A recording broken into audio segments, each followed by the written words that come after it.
So you're driving every day in Mexico in July in this van with your 2 preschoolers, bringing your products back and forth. Now, that just sounds flat out glamorous. Doesn't that sound like a glamorous way to start a business? Just glamorous. Well, that is exactly the way that Helene Grailnick started the retail empire Chico's. Y'all know Chico's, don't you? Right?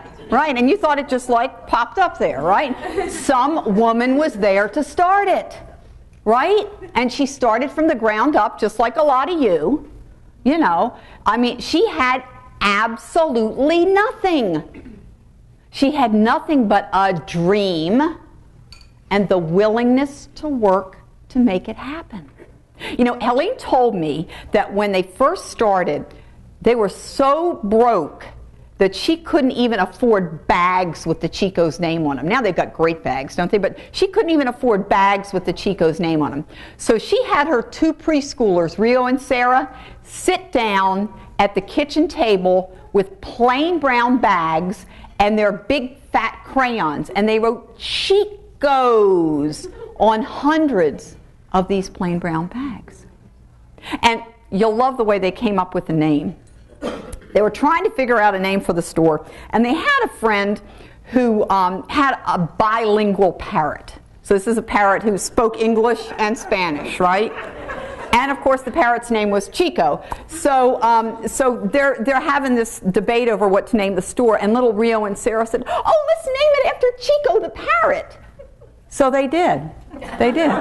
They named it after Chico the parrot. Now, Chico's markets and merchandises very differently than most women's clothing stores.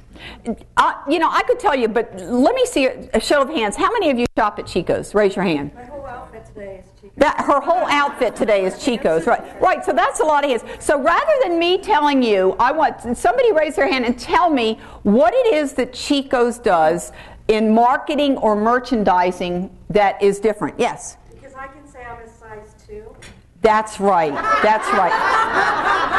So she says she's a size 2. So the way they call that friendly sizing at Chico's. They call that friendly size. Now what that means is if you're an 8 to 10, you're a size 1. If you're a 12 to 14, you're a size 2. So let's analyze this for a minute.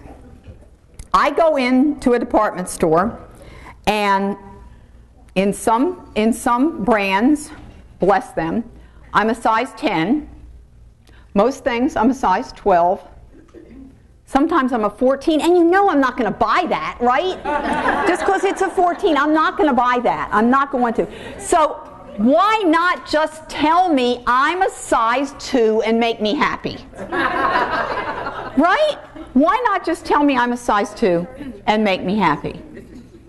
It's just, you know, Helene told me the most fascinating thing about the way they design clothes.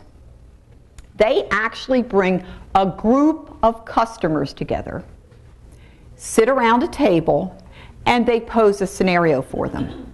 So they'll say, "Oh, you and your husband are going out with another couple to a little Italian restaurant on Saturday night. Kind of an understated place, you know. Step up from jeans. What would you like to wear?" And the women start talking and they start sketching. And what colors do you see that in? And tell us about the jewelry you'd like with that. So they sketch these things up, they do some iterations of them, and then 3-4 months down the line, you see those items in the Chico monthly catalog that they send out. So, what a radical idea. Step 1, ask the customer what she wants.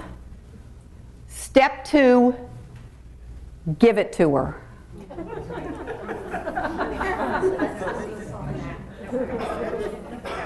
Wonder when these people in Paris are going to catch on to that one, right?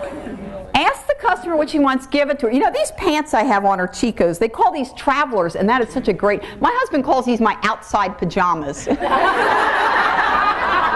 My God, Mary, are you going on stage with your outside pajamas? It's like, yeah, I believe I will be. But anyway, so I travel a lot, and I do a lot of red eyes. A lot of people hate taking a red eye. I love taking a red eye because I feel like I go to sleep anyway, and then I don't waste all that time.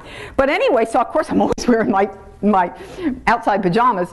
But I can get on a plane and miss a connection and then get into LA late and find out that I need to be on stage in an hour. I can wear these kind of clothes and go right from the plane to being on stage. It's like Chico's knows the way women live, and they give us that. Now it sounds like I'm doing a commercial for Chico's, and I'm not, but I'm just a real aficionado because I really get the huge value of what they bring. So just ask yourself that question. You know, like, what do your customers want? Have you even asked them? And how can you give it to them?